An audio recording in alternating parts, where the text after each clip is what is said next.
Number 161 ભાષા અને ભાવ. અનેક ભાષાઓ તેનું વાંચન કરવું સહેલ છે, ગુરુ હૈયાના ભાવને આ વાંચવા મુશ્કેલ છે, ગુરુ હૈયાના ભાવને આ વાંચવા મુશ્કેલ છે. ગુરુ હૈયાના ભાવને જો ભાવથી વંચાય છે, તો મોહને આ મમતા જીવનમાંથી જાય છે, તો મોહ અને આ મમતા જીવનમાંથી જાય છે. ગુજરાતી વાંચતા શીખવું છે તો કક્કો અને બારખડી શીખ્યા પછી વાંચનની પ્રેક્ટિસ વધારવાથી વાંચન કરતાં આવડી જાય છે. એ જ રીતે કોઈ પણ ભાષાનું વાંચન કરવું છે તો થોડા વર્ષની પ્રેક્ટિસ કરવાથી બુદ્ધિના બળે અને ચામડાની આંખના યોગે વાંચન કરતાં આવડી જાય છે. કોઈ પણ બાહ્ય આવડત થોડા ઝાઝા પ્રયત્નથી સિદ્ધ કરી શકાય છે. આ બાહ્ય આવડતથી કદાચ આ ભવની સગવડતાઓ મળી શકશે, પૂજા પદ પ્રતિષ્ઠાવાળા બની શકાશે, કદાચ નામના કામનાઓ મેળવી શકાશે, મોટા થઈને ફરી શકાશે, 5માં પૂછાવાનું બની શકશે. પરંતુ ભાવ સુધારવા માટે ગુરુ હૈયાના ભાવ વાંચવા એટલે કે જાણવા જરૂરી છે. દ્રષ્ટાંત: શિષ્યને પગના અંગૂઠામાં નખનું ઓપરેશન કરાવવાની પરિસ્થિતિ આવી. વૃદ્ધાવસ્થા સંપન્ન 76 વર્ષની ઉંમર ધરાવતા પોતાના પ્રાણથી પણ પ્યારા પ્રગટ પરમાત્મા તુલ્ય ભોળિયાનાથ ભગવાન પૂજ્ય રામ ગુરુદેવને આની જાણ કરાઈ.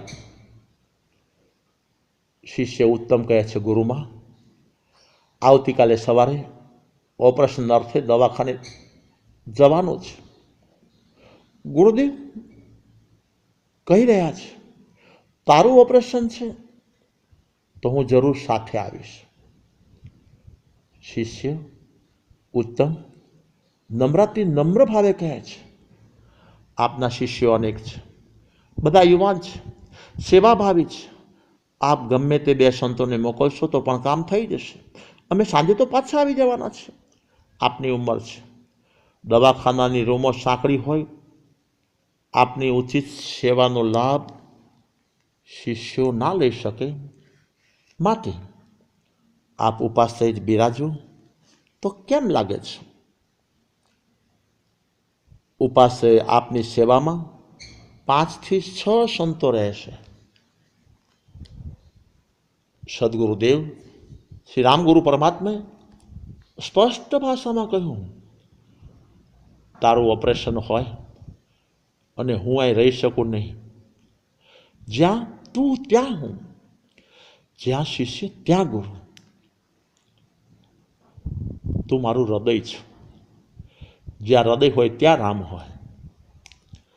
સંવંત 2050ની સાલમાં અમદાવાદ ઘાટલોડિયા મુકામે ઉપરોક્ત મીઠો અને મધુરો શિષ્ય અને ગુરુનો સર્જાયેલ સંવાદ ઉપલબ્ધ દ્રષ્ટિએ બુદ્ધિના સ્તરે મોહનું દર્શન કરાવતો લાગે છે.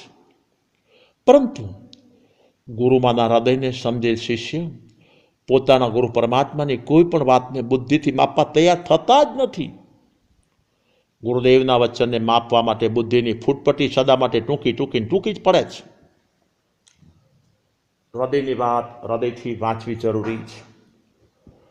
ઓપરેશન સુખરૂપ થઈ ગયા પછી થોડા દિવસ પછી ઉપરોક્ત વાતનો મર્મ શિષ્યને સમજાવતા પૂજ્ય ભોળિયાનાથ ભગવાને ફરમાવ્યું, સહજ ભાવે ફરમાવ્યું, બિના પૂછ્યા વગર ફરમાવ્યું.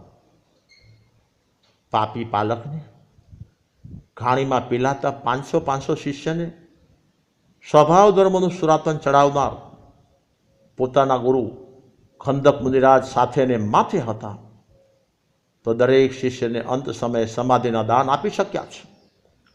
ઉચિત સમયે શિષ્યની સામે સમાધિ ભાવ રાખવાની સાયરન વગાડવી એ ગુરુ તરીકે મારું કર્તવ્ય હું કેમ ચૂકી શકું?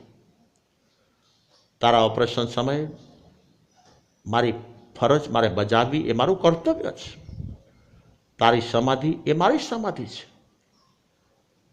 શિષ્ય ઉત્તમ હૃદયના ભાવે ભક્તિભાવના આંસુ સાથે, વાહ ગુરુમાં વાહ,